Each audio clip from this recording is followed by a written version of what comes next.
Warahmatullahi wabarakatuh. Apa kabar adik-adik kelas 4 yang sedang belajar di rumah? Semoga selalu sehat dan semangat. Hari ini kita belajar tema 8, subtema 2 pada pembelajaran yang kedua. Yang menjadi fokus bahasan kita kali ini adalah yang pertama SPDB KD 3.2 dan 4.2 mengenai gerak tari kreasi daerah. Yang kedua bahasa Indonesia KD 3.9 dan 4.9 mengenai unsur cerita rakyat. Yang ketiga adalah IPA KD 3.4 dan 4.4 mengenai pengaruh gaya terhadap bentuk benda dalam kehidupan sehari-hari. Langsung saja mari kita mulai. Yang pertama, gerak tari kreasi daerah. Negara kita ya, Indonesia itu terdiri dari atas berbagai macam suku bangsa yang tersebar di berbagai daerah. Jadi setiap suku-suku itu ya tentunya memiliki budaya, adat istiadat yang mereka junjung tinggi dan dilakukan dalam kehidupan sehari-hari. Keunikan dari setiap daerah tersebut itu ya, termasuk juga jenis-jenis tarian yang berbeda dan memiliki keunikan tersendiri. Jadi tiap-tiap daerah, tiap-tiap suku itu punya tari daerahnya sendiri-sendiri ya, dengan ciri khas dan keunikan masing-masing. Bisa dibayangkan ya betapa kayanya negara kita dengan suku. Pastilah sangat kaya dari sisi tari-tari daerah ya. Contoh dari tari-tari daerah tersebut adalah tari saman yang berasal dari Aceh, yakni tarian suku Gayo untuk merayakan peristiwa-peristiwa penting dalam adat, juga acara keluarga maupun pemerintahan. Dilakukan dengan gerakan yang semangat dan cepat. Ini ya, tari saman itu banyak penarinya ya dan dilakukan dengan tempo yang sangat cepat. Tari saman itu ya. Ternyata tari tradisional tersebut adalah dasar pengembangan tari kreasi. Ya, pada tema sebelumnya kan sudah ada ya tari kreasi itu. Ini cuma mengingat-ingat saja. Jadi tari tradisional itu menjadi dasar pengembangan dari tari kreasi ya. Dengan cara menyusun bentuk dan gerakan lain. Jadi tari-tari tradisional tersebut dilakukan perubahan-perubahan baik dari bentuk maupun gerakan lain ya. Yang nanti jadi tari kreasi daerah ya. Seperti itu. Coba ya kita simak, ini ada tari kreasi dari ampar-ampar pisang.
Nanti videonya kalian pause ya, kalian bisa mengikuti dengan panduan video tersebut.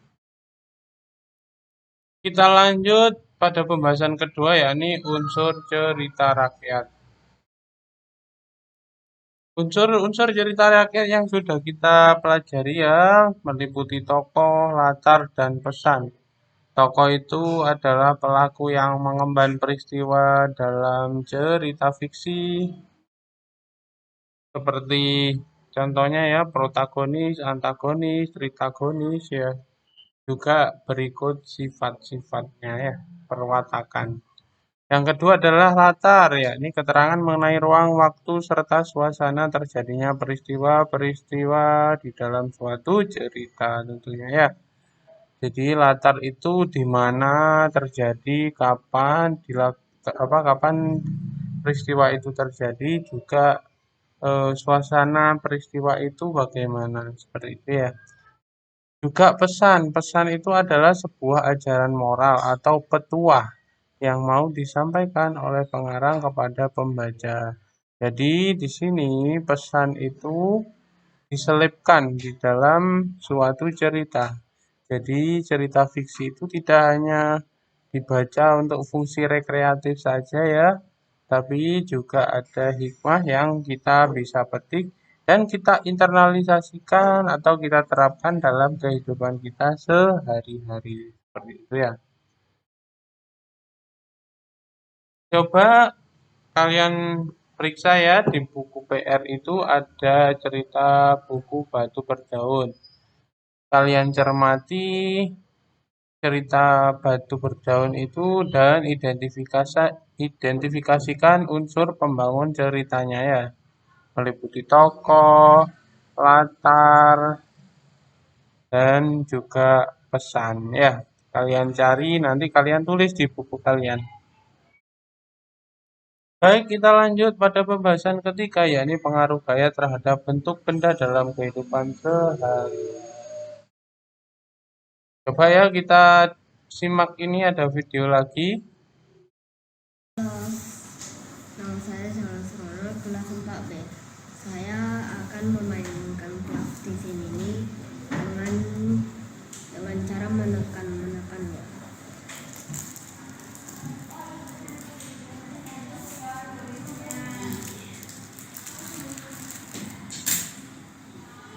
Itu ya, plastisinnya ditekan-tekan, diberi gaya otot, yakni berupa dorongan kepada plastisin tersebut ya.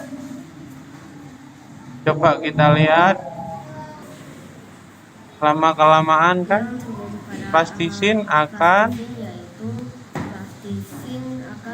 mengalami perubahan pemipian, yakni mengalami perubahan. gaya dengan cara ditekan-tekan secara Ya, berulang-ulang yang diberikan karena ditekan, plastisin pun akan berubah bentuknya ya. dan membuat plastik berubah bentuk. Dan seperti ini. Ya. Dan seperti ini. Dia semakin pipih, semakin ceper, semakin lebar. Dapat dibuat dengan bentuk Ya, berarti ketika diberi tekanan, plastisin tersebut akan berubah bentuk ya. Mulai dari bentuknya itu agak ini ya, agak tebal, terus dikasih gaya otot berupa dorongan kepada plastisin tersebut, hingga akan menjadi lebih tipis dan lebih tipis ya tentunya. Hal tersebut ini yang pada video itu ya menunjukkan bahwa gaya dapat mengubah bentuk benda. Jadi benda yang berawal tebal, apabila diberi gaya itu akan menjadi pipih, yakni baru terjadi perubahan bentuk. Contoh lain, gaya dapat merubah bentuk benda antara lain ini ya memotong kue. Kuenya berbentuk lingkaran terus dipotong. Kan berubah bentuk ya. Terus meremas kertas. Kertas yang bentuknya pipi kalau diremas kan bisa menjadi bulat tak beraturan seperti itu ya. Apabila diberi gaya berupa gaya otot, yakni mendorong kertas ya. Yang ketiga adalah membentuk origami dengan gaya otot juga ya. Kertas origami yang berupa lembaran itu bisa berbentuk kerajinan. Juga gerabah, membuat gerabah itu ya dari tanah liat yang bentuknya tidak beraturan, terus diambil, dibentuk dengan gaya otot ya, hingga bisa berbentuk gerabah-gerabah yang cantik.